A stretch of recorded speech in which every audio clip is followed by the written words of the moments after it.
Today it is about happiness. Krishna is telling Arjuna the trichotomy again about happiness.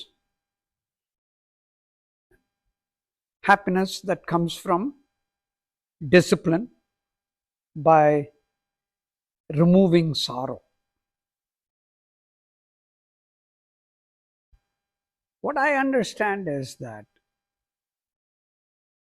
happiness is not a thing that I can buy from a shop or from anywhere. I cannot borrow it from somebody else. It's not in a bank. I cannot give it to somebody either. He gives me a lot of happiness, people say, but that's not true. It's not a true statement. One can derive, perhaps, happiness from something, an experience with someone else, but nobody is giving happiness to someone else. It's not a thing, right?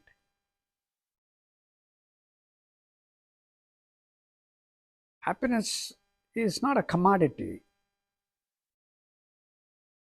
You can't get it from a lot of wealth. I have a lot of money, therefore I should be happy. It doesn't work that way. We all know that. It doesn't come from travel. Somebody might say, okay, I have a great itinerary right now. I'm going to be happy. It doesn't work that way either.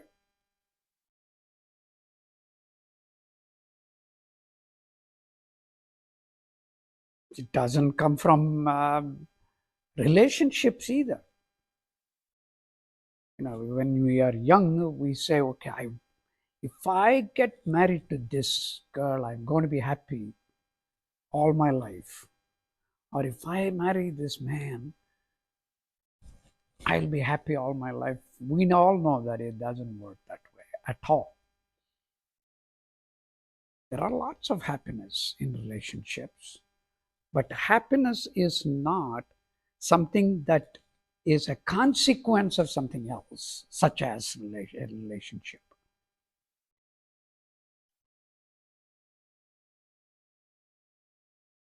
But one thing that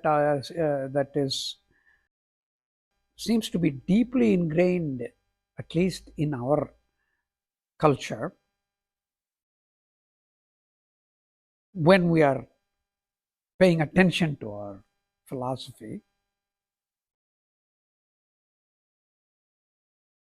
and given to us by our ancestor, which is happiness is in searching. And if there is the grace of God, we might even find it. But the bottom line is happiness is in search.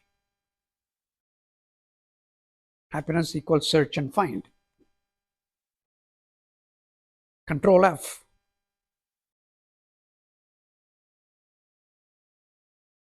So, how is that deep? If we look at it, if we are searching for something immediate,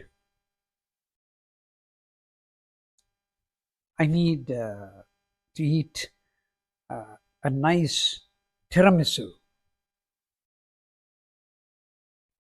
I can go to some place like a cheesecake factory or whatever place where tiramisu is served nicely.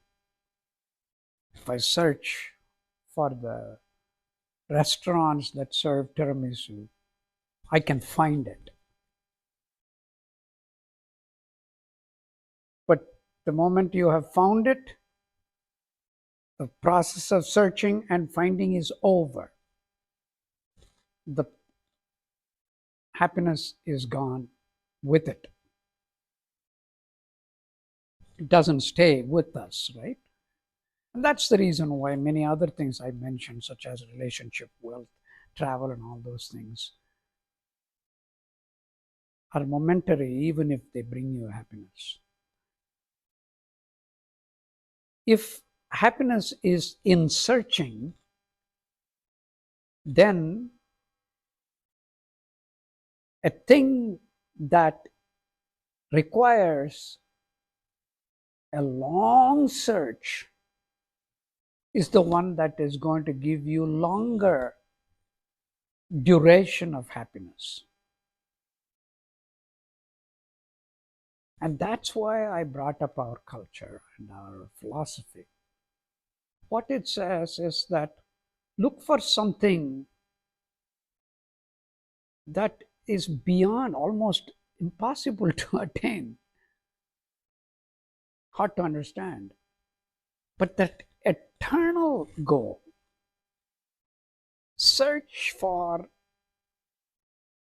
God, it says. I mean, search for that ultimate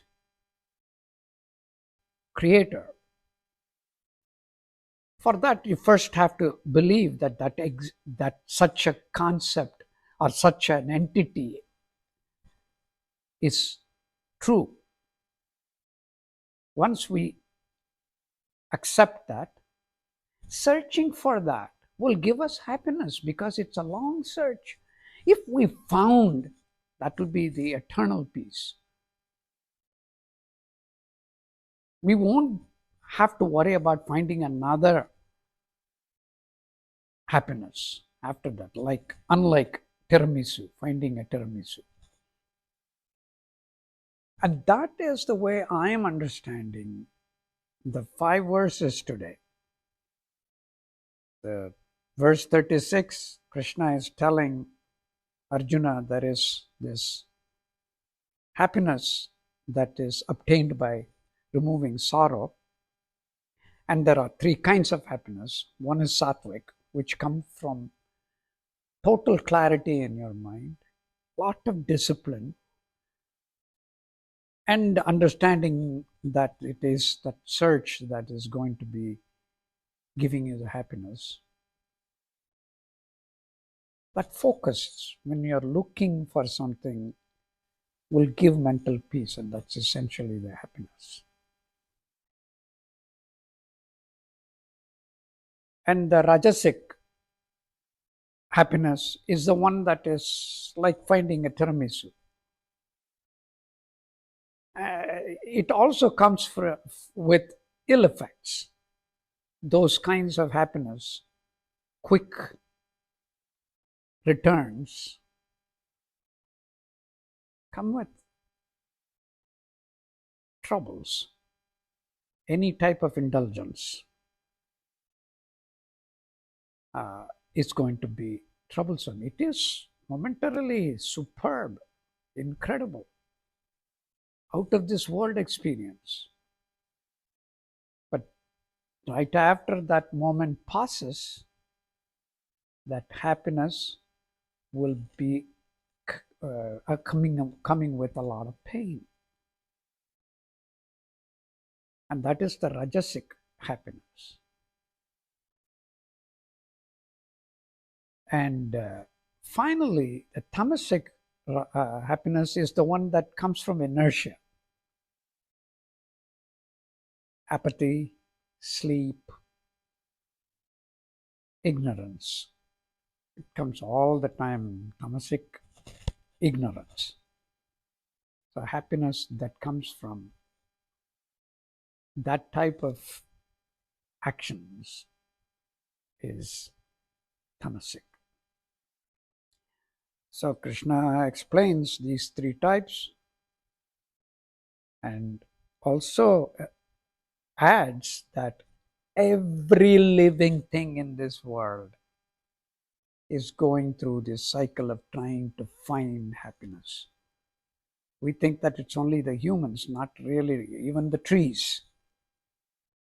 Every living being, including a worm or an insect,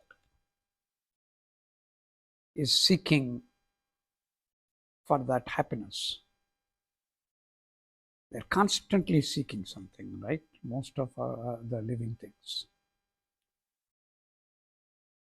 So the bottom line again today is, in my opinion, the way I understand, is the search is what is going to give us happiness. If we understood this, we will make that search a long process, which means the target is difficult.